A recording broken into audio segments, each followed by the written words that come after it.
desempregados. A Justiça do Trabalho aplicou a maior indenização da história em um caso individual de acidente laboral no Brasil. Os Correios foram condenados a pagar quase 2,5 milhões de reais em danos morais à família de Mozart Lopes dos Santos, funcionário com mais de 30 anos de casa que morreu em outubro de 2024, ao descarregar cargas em uma rampa considerada insegura em Santo André. A sentença da terceira vara do trabalho de Santo André também determinou o pagamento de pensão vitalícia aos pais do trabalhador de aproximadamente R$ 2.000 mensais cada. O juiz reconheceu a responsabilidade da empresa por não oferecer condições seguras de trabalho. Sobre isso, especialistas consideram uma decisão um marco, já que valores de indenização por mortes em serviço costumavam ser muito menores. O caso ainda pode ser objeto de recurso.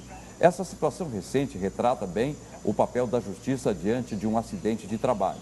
E para repercutir o caso, vamos conversar agora com o advogado trabalhista Rafael Medeiros, que já está conectado com a gente.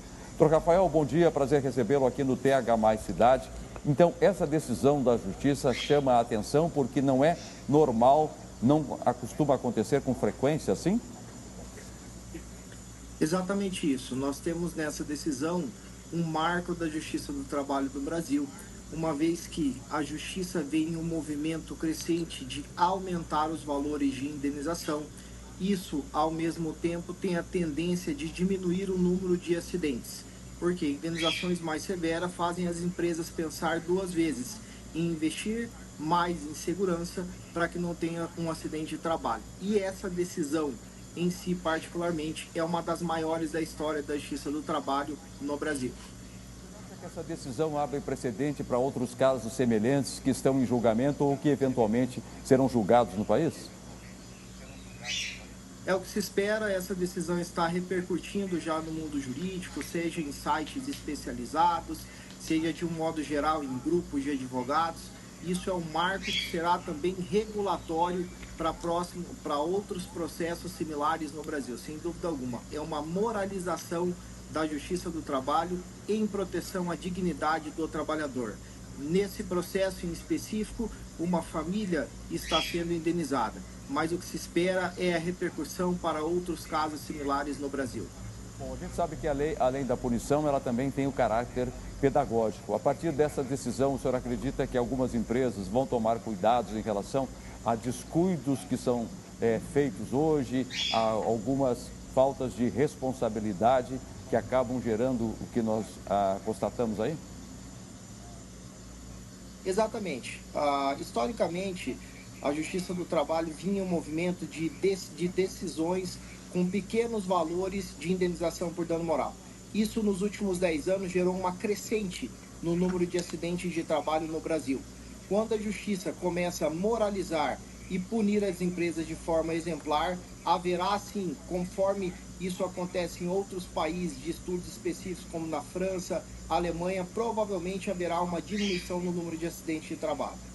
Porque a gente assiste a uma tentativa de flexibilização cada vez maior nas relações trabalhistas. A própria pejotização tira das empresas muitas das responsabilidades. E a reboque disso, a gente assiste, por outro lado, essa falta de cuidado por parte de algumas empresas em relação a oferecer aos seus funcionários a segurança devida e legal. O número de terceirização no Brasil cresceu bastante depois da reforma em 2017 e isso fez também com que se aumentasse o número de acidentes de trabalho. Como eu disse, nos últimos 10 anos no Brasil, nós temos uma crescente, seja no número, seja na gravidade dos acidentes de trabalho no Brasil. Um movimento da Justiça em punir exemplarmente, repito, as empresas tende a diminuir esse tipo de acidente.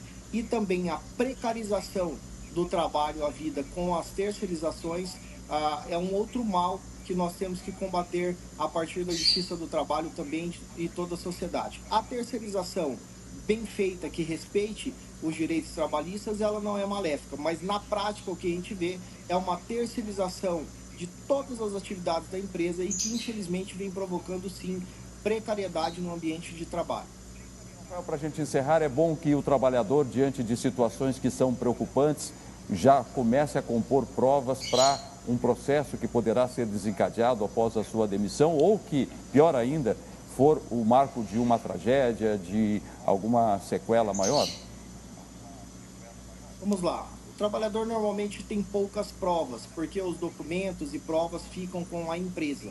O ideal é toda vez que o trabalhador está se sentindo ameaçado, está sentindo que o seu direito não está sendo respeitado, é que ele guarde o maior número de provas possíveis para que possa depois utilizar na Justiça do Trabalho. Não se trata aqui de incentivar o litígio, de dizer que as pessoas devem ir para a Justiça brigar, mas o trabalhador ele também tem que ter o direito de se defender e produzir uma prova, seja testemunhal, seja documental. É sempre importante, sim, ficar precavido. No caso desse acidente de trabalho, por exemplo, as provas foram fundamentais para comprovar as más condições de trabalho que, infelizmente, o funcionário acidentado tinha nos Correios. E depois dessa sentença, a notícia que nós temos é que muita coisa está sendo mudada no Correio, seja com relação ao local onde houve o acidente de trabalho e também na aquisição de ferramentas elétricas para fazer o descarregamento e evitar acidentes como esse.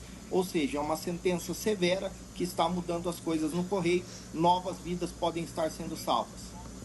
Rafael Medeiros, muito obrigado pela entrevista, por tudo que o senhor nos traz aqui, que é uma forma de enxergarmos novas perspectivas nessas relações trabalhistas. Um forte abraço, um excelente final de semana para o senhor. Muito obrigado a todos os telespectadores.